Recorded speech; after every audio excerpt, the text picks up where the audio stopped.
All right, we're recording. All right. Hi. I'm Jenny Alexander, and this is Shea Richardson. Oh, I'm Shay. I thought you were going to go ahead and just present the rest of yours. I'm Shay. Sorry. You're Yeah, good. we're just doing our case study presentations. So, yeah, I can start if you'd like.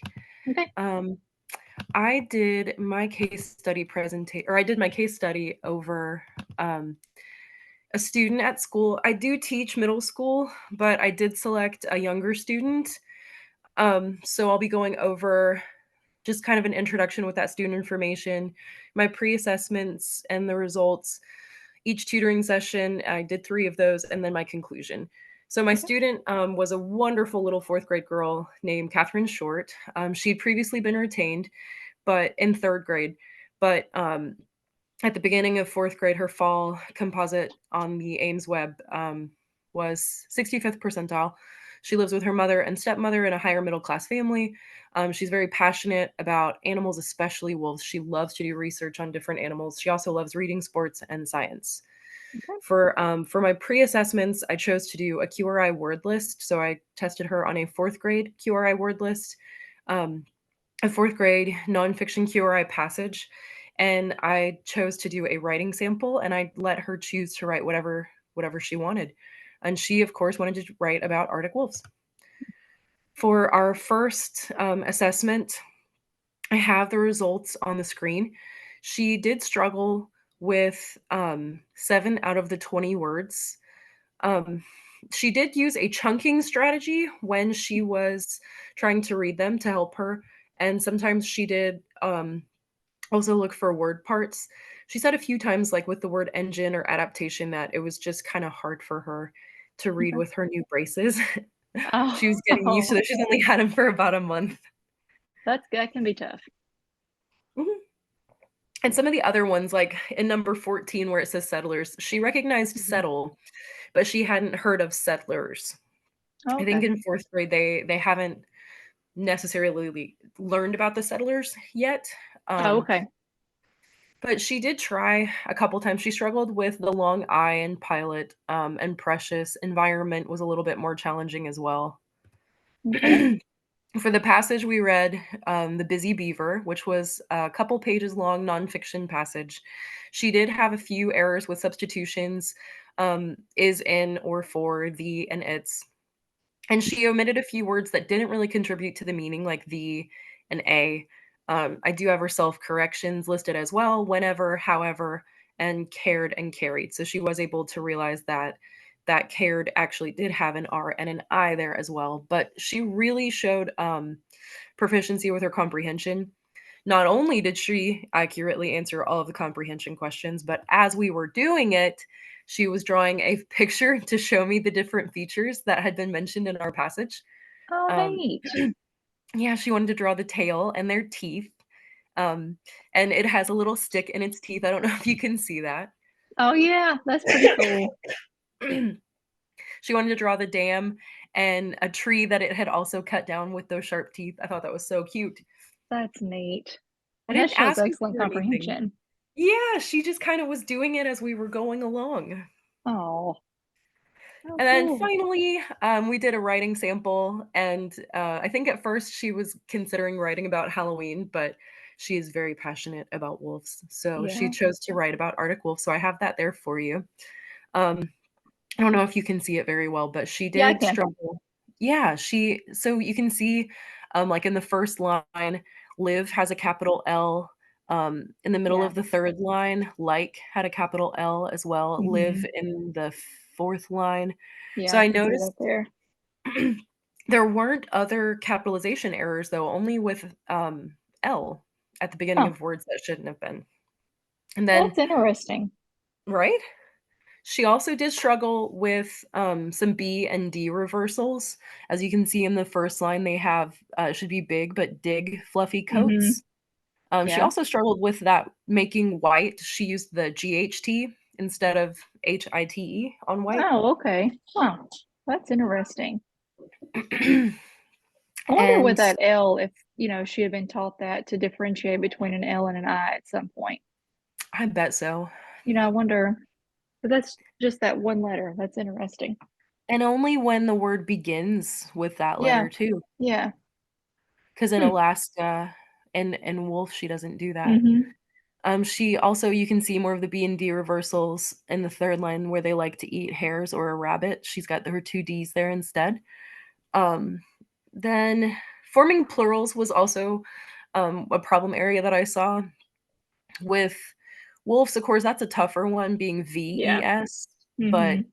there were some issues, knowing whether to use S or ES Okay. that I had seen before, but You cubs know, and that's in the something that's last covered, I know, in 3rd grade because my son is currently doing well, he did that a couple of weeks ago. But it was just kinda one section on that during their spelling list that week. lucky that they have spelling lists, I think, anyway, Yeah. with the way things are now, but her content was great, and she wrote all this from memory just from research that she'd done on her own, Well, but that's really I thought neat. yeah, and I mean, it had a lot of good information in there. Mhm. Honestly, I thought it was pretty well organized for a 4th grader to just sit there and start writing. Right, just She right, wanted more yeah, time to write too, but we were running out of time. right. So I decided, I saw her strengths were using those chunking strategies when she's, Mhm. trying to read words. I thought she had good style and organization in her writing, and her comprehension was really great. Even mentioned her producing that drawing. I thought that was very nice. Yeah, It's something I wouldn't do. I wouldn't be able to right. do, but, Not while I I was wanted to trying work to listen to. yeah, I wanted to work with her on forming pure plurals, her reversals, and her accuracy as well. So to do that with session 1, I had her complete a word sort, with singulars and plurals, and we worked together to kind of notice which words, we added ES to. We took note of those endings, and then, we took turns coming up with words for her to try and make the plural form of. Um, so I've got that listed there for us. Yeah. On our 2nd session, I wanted to work on the B and D reversals, and I found that great graphic up at the top with bed. Oh, yeah. And I showed her how to actually use her hands to form those letters Yeah. so that she can visualize them. That is really cool. I thought so too, and to sound it out, buh, and then she'll always be able to see buh right there in her hand. Yeah. Yeah. She I think she was really excited about it too, but we used this passage in our 3rd session as well.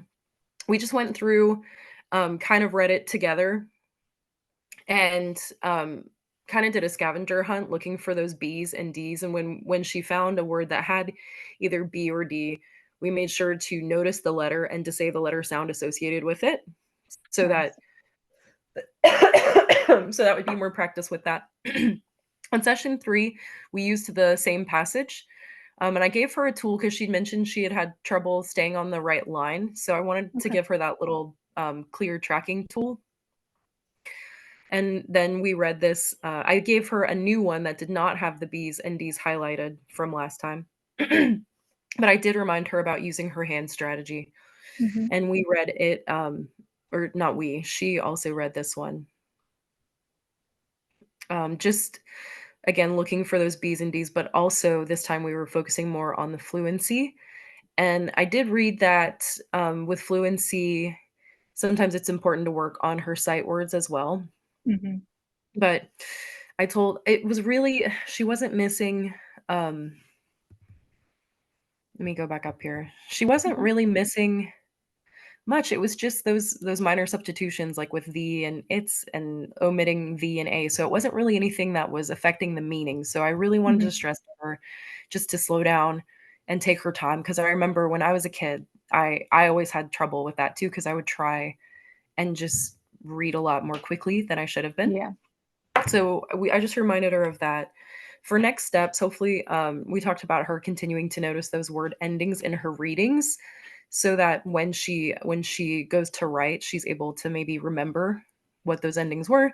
With Yeah. reversals, I told her to keep working with that B and D hand strategy, and when she sees those letters and words, um, taking special note and just using those letter sounds to help her Mhm. in her own writing as well. And then with fluency, she said she wanted to continue using that tracking tool, and that she would continue kind of slowing down and taking her time and reading what's on the page instead of letting her mind fill in the blanks. Yeah. And also recommended to her mom to keep working with her on her sight words just to improve her automaticity. Yeah. Well, And awesome. that's all. So I will stop sharing mine now. Okay. All right. Well, that was really interesting.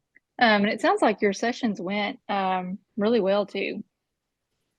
She was Went so very good. happy. She was such a happy, eager to learn kid. Really, it was wonderful. A lot Well, better that's than awesome. And I think it's great that she was able to kind of point out that she had a hard time keeping track and that she wanted to continue to use that tool. So Mhm. that's really good that she was, self-aware of that. That's awesome. All right. So let me get mine shared here. All right. So here is my case study. So my student name is Bryson. He's a sixth grade student, and typically he's an AB student, but would tend to struggle with writing and with spelling. So I did some pre-assessments to try to go through and determine his largest areas of need. The 3 assessments that I did was a writing sample, a spelling, I used the words their way assessment, and then also an expository writing passage or reading passage. So you can see with his writing sample here, I just kind of gave him a prompt, asking about what he likes to do in his free time. And I just let him continue that on and told him he could write as much or as little as he wanted. He didn't write too much, but still, I think it was enough to um, pull out some really, some parts to focus on. So as I was going through, I felt like he needed some help with just sentence structure, spelling, and then help in formulating the topic sentence, and then forming that body with the supporting details, and then also trying to wrap all of that up. Because if you kind of read it there, it's just kind of like whatever was on his brain was just what was on the paper there. So it's just kind of running on and not structuring those sentences very well. So I felt like that was going to be one need. The spelling, and you can, even when you go back, you can look and see, some of his spelling there was just kind of struggling a little bit too, and then capitalization of proper nouns and things like that. So when I went to the words their way, I thought this spelling assessment was excellent. It just broke everything down with so many good starting points. So with everything, once I scored it, I just chose 2 areas to work on just for time. So the complex consonants and the unaccented final syllables was where he had the largest struggle. And then with the reading passage, he was able to read it really well. He read fluently, very minimal miscues. So and even with the comprehension and retelling and then going through and recalling all of those details, you can see he was able to recall many details, explicit, implicit details as well. So I just figured for our time, the comprehension was not somewhere where he needed a focus. Overall, he was really good on that portion there. So in sessions 1 and 2, we worked on the paragraphs and writing and structuring. For the first one, I used the little hamburger reference, the topic sentence, and then of course, yeah. all of that. So he thought that was interesting. And as I showed him a visual of that and went through and kind of highlighted sample paragraphs, the sample paragraph I use, and I wish I would have taken a screenshot of that, but the sample paragraph that I used also had each portion color coded to match the hamburger. So that was a really good visual for him to Yeah. see. And he was able to point those out and pick those and recognize those. So once we kind of went through that portion of it, I gave him time to brainstorm what he would want to write about during our next session. So during the next session, that is where we worked on forming those paragraphs and the informational, what he was going to write. So he was able to come up with a hook. And then he added 2 more supporting details. I really would have loved to have seen 3 to 5. But he did those, and he actually did a little research there while we were working to look up his supporting detail. So I thought that was a pretty good skill to have, especially as a sixth grader, to be able to go on and do some research to kind of back up his topic. So he was able to do that and did that really well. So as we went through, he was able to tell me the role of each part. And I think with more time and more practice, he could give even more details and understand the importance of giving more details. But again, I think that will come with time and more practice in writing. I Okay. know I'm pulling teeth to get my kids to add details. Yeah, and it is, it's and writing is not a huge focus, No. especially in lower elementary, and even with middle right now, from what I'm seeing with him, it's just not a huge focus. So, when they're asked to write, um, they've not seen a lot of examples. But So it's, finding hooks, I think that's great you focused on that with him too, because that's something else that my 6th graders really struggle with is just writing a hook. yeah. So, we kind of talked about a hook, and I said, it really needs to be something that, as you stated, is going to get someone interested. So he picked his Mhm. favorite video game, Call of Duty.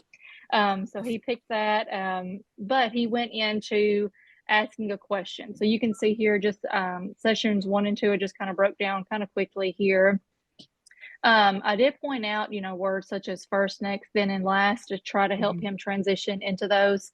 Um, so he chose that topic of Call of Duty there, but he introduced it with a question, which I thought was really a good strategy to get his reader hooked. And so then he come in with that question, and he was able to um, give his supporting details with the research that he looked up, and then he was able to wrap that up, with the end conclusion. So he took, those tips that, I was giving him as he was structuring the paragraph. But again, I would have loved to have seen more supporting details. But with the short amount of time that we had, I thought, if we're doing a hook and we're getting our reader interested and you're researching some things, that's an excellent starting point there. Definitely.